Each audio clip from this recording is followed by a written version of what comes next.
Okay, y'all, so tonight for dinner we're having brown bag chicken. If y'all remember a while back, we butchered these chickens up here, and I left one whole with skin on it, as you can see it. But I rinsed it out again. It's been frozen, so I rinsed it out again there, and then just take a towel, paper towel, whatever, and kind of just blot it dry. That way you're good to go there.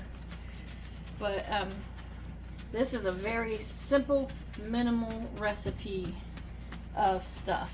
And I say brown bag chicken, I literally mean brown paper bag. So, give it a little pat here.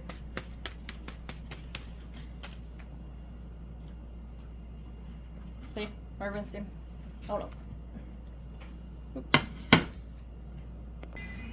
Okay, so the recipe literally calls for salt, pepper, paprika, onion, smidge of butter, and rosemary if you have it. I don't ever have rosemary. See how I cut the onion up in pieces, and I'll just shove that up inside there. I'm gonna get my butter.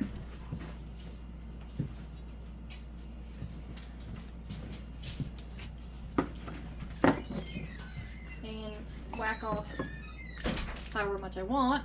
Put that inside there. That'll all get melted and be delicious. And then down in it, then you want to sprinkle some paprika. So, and then some salt and pepper. I'm using sea salt only because we like the coarseness of it. But when this chicken's done, it is so delicious. I mean, the skin is crispy like you like it. So, or like I like it anyhow. I don't know how y'all like it. Anyhow, salt, pepper, paprika in there, and then on the outside of it, you're literally just gonna cover it in paprika here.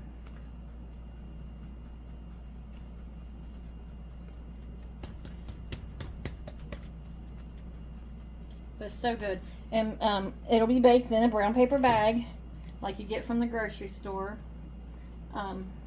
And the cast iron, you can do it on a cookie sheet or a baking sheet or whatever if you ain't got cast iron. The key to it is not, catching your oven on fire there. I don't have gas, it's electric oven, but we've made it in a gas oven, no issues at all. Is it not touching the heating elements. So, brown paper bag here, and I'll just put it right inside my cast iron. And then I literally just take the chicken, slide it in the bag, and then fold it down where it's all covered up there. Tuck it all inside the pan nice and good. So it's like essentially like a turkey roasting pan, except it's paper bag. And then that will go in the oven here for, I think, an hour. Let me double check. See how it's an hour and a half at 400 degrees. Make sure your temperature of the chicken reaches 165 so that it's completely done. So I guess we'll check it back in about an hour and a half, see what it's looking like. But otherwise, that's how fast it is to get that chicken done, and then that gives you time and stovetop space to do all your other fixings. Okay, so it's been done. I gotta check the temperature of the meat. Whew, let's see what we got.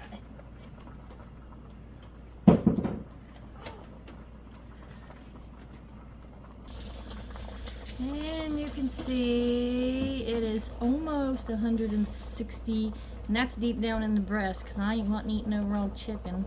So I'm gonna let it go probably 5 or so more minutes, and then we'll see what we are next. Okay, if you can see it, she's finished. 165, 66, 68-ish, something along those lines. Anyhow, it's done, so I'm gonna pop this out of the oven here. Let me get this out and we'll unbag her and show you what she looks like. Okay, so let's see.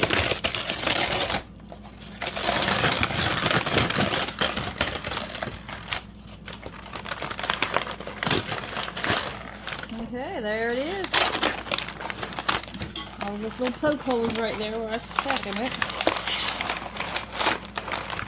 And, oops, sorry. There you go. Looking nice and crispy. I mean, it's pretty crispy here. Looks good, looks good. Very juicy. Oop.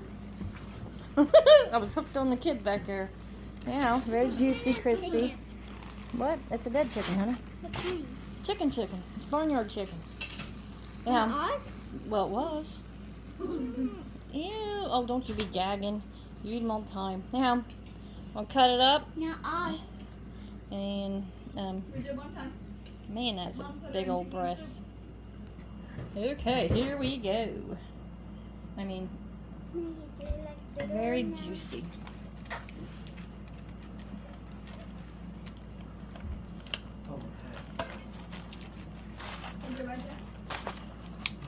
Yep, very juicy. Eva wants the leg. I gotta whack a leg off here for her. But I don't think you can eat this whole daggone leg. Yeah, you can? Alright, good deal. No. I'm super hungry. You super hungry? Now you're gonna eat this chicken that used to live here? Yeah, you can see. Very juicy meat with crispy skin, just the way we like it. Very, very easy done. And not much hands-on work, so I like that even better.